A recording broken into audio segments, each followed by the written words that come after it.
எச்சரிக்கை. இந்த அத்தியாயத்தில் வன்முறை, கடுமையான மொழி மற்றும் சுய தீங்கு விளைவிக்கும் கருப்பொருள்கள் சித்தரிக்கப்பட்டுள்ளன. அவை சில வாசகர்களுக்கு மன உளைச்சலை ஏற்படுத்தலாம். பார்வையாளர்களின் விருப்பப்படி பார்க்கவும். கதையோட ஸ்டார்டிங்லயே நம்ம ஹீரோ கிம்மின் ஷூவை தான் காட்டுறாங்க. அவனுக்கு நடந்த விஷயத்தை தான் எடுத்து சொல்றாங்க. அன்புள்ள அம்மா மற்றும் அப்பாவுக்கு, நான் ஒரு சராசரி பையன். சராசரி வாழ்க்கை வாழ்ந்து கொண்டிருந்தேன். அப்படி நடந்து போய்கிட்டு இருக்கும்போதே லாரி இடிச்சு செத்து போயிடுவான். கண்முழிச்சு பார்த்தா வேற உலகத்துல இருக்கான். ஆனால் ஒரு வருடத்திற்கு முன்பு இந்த விசித்திரமான உலகத்திற்கு மாற்றப்பட்டேன். முதலில் நான் நிறைய அழுதேன்.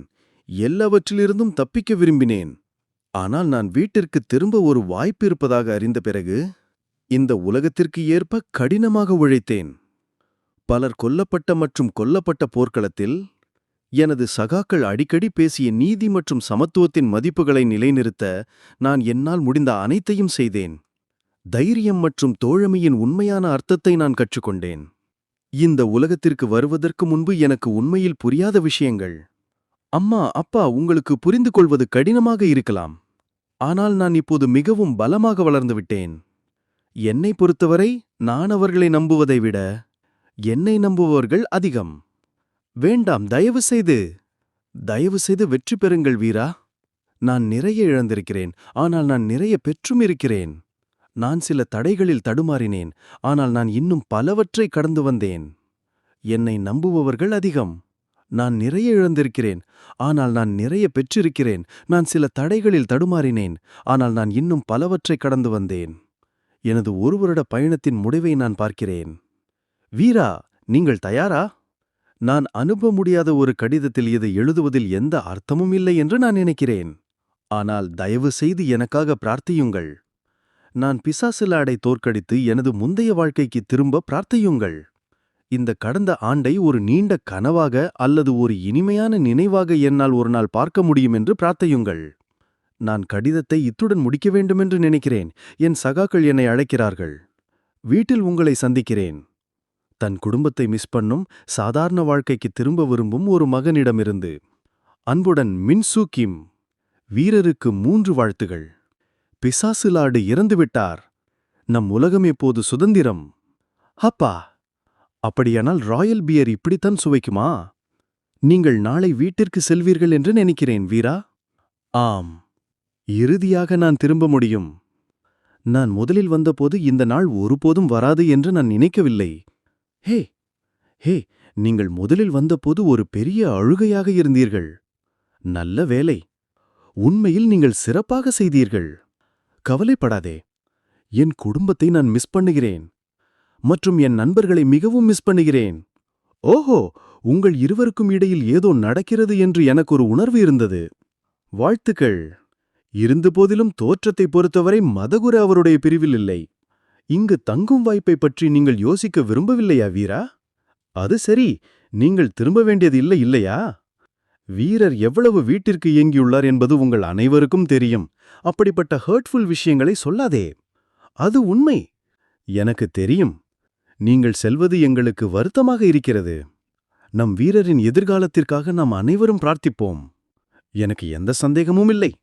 ஒரு வெகுமதியாக எங்களுக்காக நீங்கள் செய்த அனைத்திற்கும் நல்ல அதிர்ஷ்டம் மற்றும் ஆசீர்வாதங்களின் வாழ்க்கை உங்களுக்காக காத்திருக்கிறது.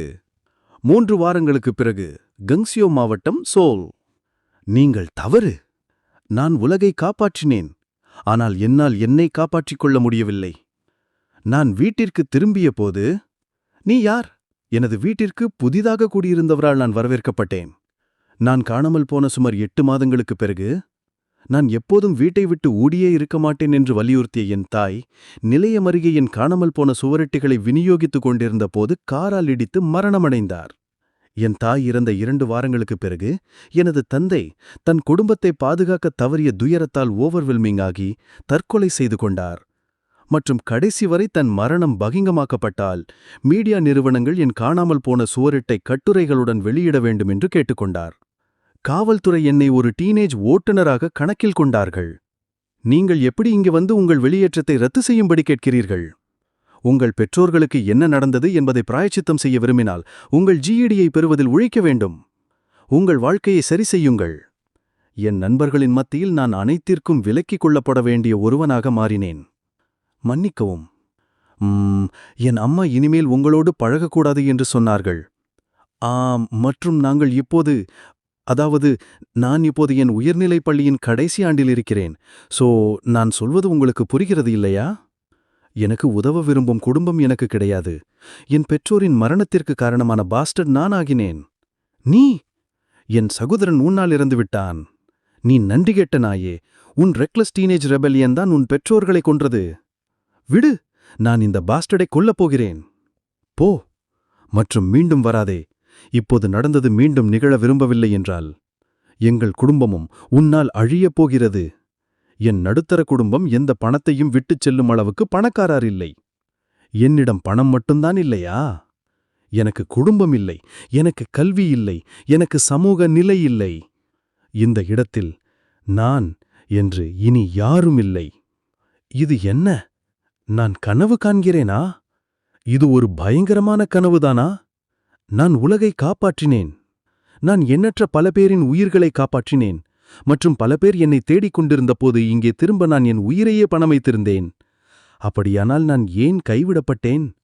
எங்க போறேன்ட்டு பாரு. ஏன் ரோட்டு மத்தியில நிக்கிற? பையன், உனக்கு அடிவாங்க விருப்பம் இருக்கா? நீ மீண்டும் சண்டைய தொடங்க விரும்புகிறாயா? நிறுத்துங்க. அவர் ஒரு முழு பலவீனம் போல இருக்கிறார். அது உண்மை. இதை உங்கள் அதிர்ஷ்டசாலி நாளாக கருதுங்கள். நான் இந்த முறை உங்களை மன்னித்து விடுவேன். என் காதலி உங்களை வேடிக்கையாக நினைக்கிறது என்பதால். ஹஹஹா. ஏன் நீங்கள் சோகமாக இல்லை? என்ன?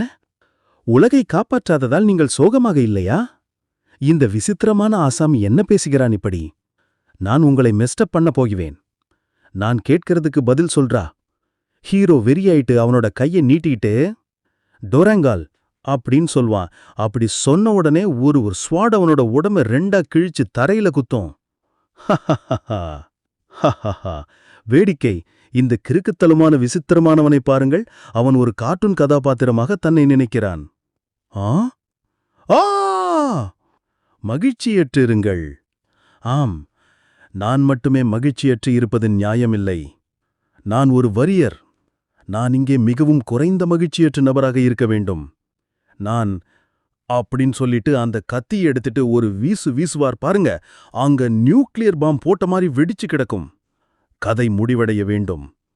அந்த இடத்த காட்டுவாங்க பாருங்க. அந்த இடம் சுத்தியும் சின்ன பின்னமா கிடக்கும். அப்படியே ஒரு பள்ளமே உருவாகி கிடக்கும். உலகை காப்பாற்றி மகிழ்ச்சியுடன் வாழ்ந்த ஒரு வீரருடன் கங்சியோ மாவட்டம் சோல் நிரம்பி போனது.